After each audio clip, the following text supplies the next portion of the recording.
নমস্কার বন্ধুরা, কেমন আছেন সবাই? আশা করি সবাই ভালো আছেন। তো সকালটা শুরু করলাম চা দিয়ে। এখন বাজে হচ্ছে 6টা। তোমাদের দাদা স্নান করে এসছে। আমি সকালবেলা উঠেই আগে চাটা করে দিলাম। কারণ কি, চা আর বিস্কুটটা দিয়েও তখন জামা কাপড় পরছিল, আমি চলে গেছিলাম একটু ফুল বাগানে। ফুলগুলো দেখতে তো সুন্দর সুন্দর ফুল, সকালবেলা একটু না দেখলে মনটা কি ভালো লাগে বলো? ফুল মানেই হচ্ছে মানুষের মন সুন্দর করা। গন্ধরাজ, থোকা টগর, বেল ফুল, কত কি ফুল, নীলকণ্ঠ ফুল, থোকা টগর ফুল। তো চলো বাড়ির ভিতরে যাওয়া যায়। দেখো ঘর বাড়ি কিন্তু তার আগেই মোছা হয়ে গেছিলো আমার, সমস্ত কিছু রেডি করে তারপরেই কিন্তু আমি চা করি। চাটা করে দিয়ে ফুলবাগানে গেছিলাম। ফুলবাগান থেকে এসে দেখি বাবুর জামা কাপড় পরা শেষ হয়ে গেছে, আর আমার সোনা বাবুটা এখনো ঘুমাচ্ছে, পুচকু বাবু। তারপরে ওর বাবা বেরিয়ে যেতে চলে আসলাম দেখো রান্নাঘরে। আর এটা হচ্ছে পাট শাক। পাট শাকগুলো রাতের বেলা মানে সব কিছু যেরকম বেছে রেখে দেয় দিয়ে প্লাস্টিকে করে ফ্রিজে রেখে দেওয়া হয়েছিল। শাক যদি প্লাস্টিকে মানে রেখে দেওয়া হয় তাহলে ডাঁটা বা শাক অনেক দিন কিন্তু থাকে। তো যাই হোক, রাত্রিবেলা সব কেটে কুটে মানে ছাড়িয়ে রেখে দিয়েছিলাম। পাট শাকটা তো বাছতে অনেক সময় লাগে। তারপরে দেখো আমি এই যে পাট শাক কেটে নিয়েছি, উচ্ছের তরকারি, কুমড়ো আলুর একটা তরকারি কেটে নিয়েছি।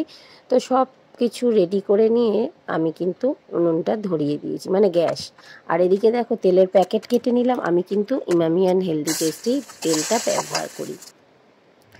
আর এদিকে দেখো পেঁয়াজ দিয়ে দিয়েছে, শুকনো লঙ্কা দিয়ে দিয়েছে। এটা দিয়ে আমি পাট শাকগুলো ভেজে নেবো, একদম কচি কচি ধরনের পাট শাক। আর এটা কিন্তু একদম বাগান থেকে আনা, যদিও আমার বাগান না, আমার বান্ধবী তুলে এনে দিয়েছিল। তো তার বাগানেরই পাট শাক। বাইরে দেখো বেশ মেঘলা আকাশ। সকালবেলা উঠে মেঘলা আকাশ দেখে মনটা খুব ভালো হয়ে গেছিলো, ভাবলাম বোধহয় বৃষ্টি হবে, কিন্তু কিছুক্ষণ পরে আবারও রোদ বেরিয়ে গেছিলো। যাই হোক, সকালটা তো এত সুন্দরভাবে উঠেছিলাম। মাঝে মাঝে মেঘলা ওয়েদার দেখলে বর্ষাকালে মনটা খারাপ হয়, যখন অনেক দিন বৃষ্টিটা একটানা হয়। কিন্তু যখন অনেক দিন রোদ্রে পড়ে একদিন বৃষ্টি হয় তখন কিন্তু মনটা সত্যিই ভালো হয়ে যায়। তো সেই জন্য দেখো আমি শাকটা ভেজে নিলাম, আর মনটা খারাপ করতে করতে আমি আবার রান্নাটা করতে শুরু করে দিলাম। তারপরে দেখো একটু পাঁচফোড়ন আর শুকনো লঙ্কা আবারও ফোড়ন দিয়ে দিয়েছি। কাঁচা লঙ্কাটা আমার আজকে শেষ হয়ে গেছিলো, নাহলে ম্যাক্সিমাম কাঁচা লঙ্কাই খাওয়া হয়, তবে কিছু কিছু ক্ষেত্রে শুকনো লঙ্কা দিলে তরকারিগুলো কিন্তু বেশ টেস্ট হয়। আর এখানে দেখো আমি দিয়ে দিচ্ছি উচ্ছে, কারণ উচ্ছে ঢ্যাঁড়সের একটা চচ্চড়ি করব।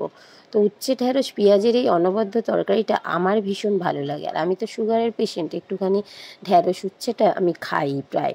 আর এই চচ্চড়িটা আমাদের বাড়িতে প্রত্যেক দিনই হয়, বেশ খেতে ভালোই লাগে। আমি তো ওই দিয়েই এক থালা ভাত খেয়ে নিই।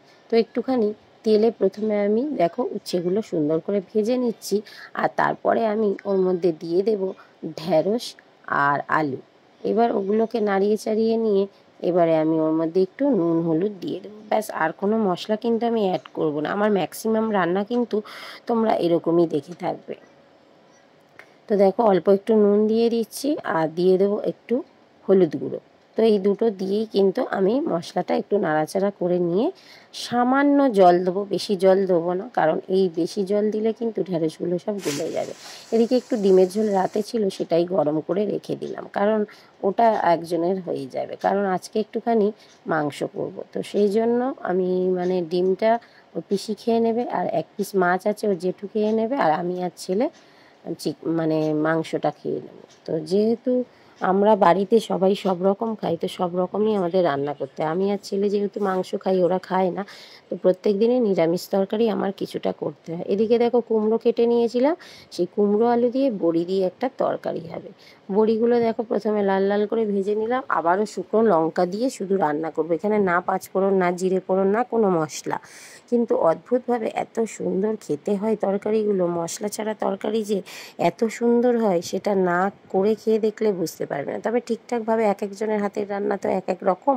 হয়তো আমার হাতের রান্নাটা ভালো হয় নিরামিষ, তো যাই হোক, নিরামিষ বলো আর আঁশ বলো, আমার হাতের রান্না খেতে আমার ছেলে বা আমার হাজব্যান্ড খুবই ভালোবাসে। আর বাইরের লোকও যতজন খেয়েছে ততজন কেউ কিন্তু খারাপ বলেনি। তো দেখো এখানে আমি তো কুমড়োটাকেও আরেকটু ভেজে ভুজে নিলাম। আলুটা আগে ভেজে নিয়েছিলাম, তার মধ্যে কুমড়ো দিয়ে দিলাম, সেটাও একটু নাড়াচাড়া করে নিয়ে অল্প একটু আমি জল দিলাম, আর নুন আর হলুদ দিয়েছি, আর কিচ্ছু কিন্তু দিইনি, যেহেতু শুকনো লঙ্কা ফোড়ন দিয়েছি, আর কোনো মশলা আমি দিইনি। এবারে দেখো এদিকে চাল ধুয়ে নিই, কাঠের উনুনে আমি ভাতটা করে নেবো। আর এদিকে দেখো তরকারিটা কিন্তু একদম নিভো উনুনে করবো। বন্ধুরা, ওদিকে বসিয়ে দিয়েছি কুমড়োর তরকারিটা, আর এদিকে চলে এসেছি ভাতটা নিয়ে উনুনে বসাতে, কারণ একটু তাড়াতাড়ি করছি, 7:30 অলরেডি বাজে। কারণ কি, যাবো পুরীর টিকিট কাটতে। আজকে 120 দিনের প্রথম দিন।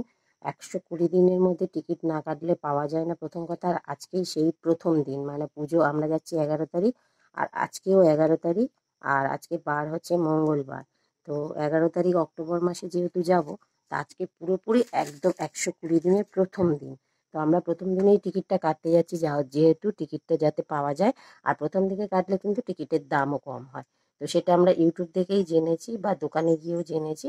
তো সেই জন্য আজকে আমরা যাব 9টার মধ্যে, আমি আর আমার যা যাবো। ওই জন্য তাড়াতাড়ি করে রান্নাবান্নাগুলো করছি। তো চলো সঙ্গে থেকে সারাদিন দেখাবো যে কী কী করছি। তো টাটা ততক্ষণ। ওদিকে তো ভাতটা বসিয়ে দিয়ে এসেছি, এদিকে কুমড়োর তরকারিও হচ্ছে, আর এদিকে দেখো টাইম কলের জল ভরছে। তো কিছুটা টাইম কলের জল আমরা ভরে রেখে দিই, কারণ কি তাহলে অন্য জলগুলো মানে মোটরের জলটা একটু কম লাগে, সেই জন্য। তো দেখো সকালবেলা বাড়ির সামনে জল এসেছে, আর নেবো না সেটা কি হয়। আর এদিকে দেখো কুমড়োর তরকারিটাও হয়ে গেছে।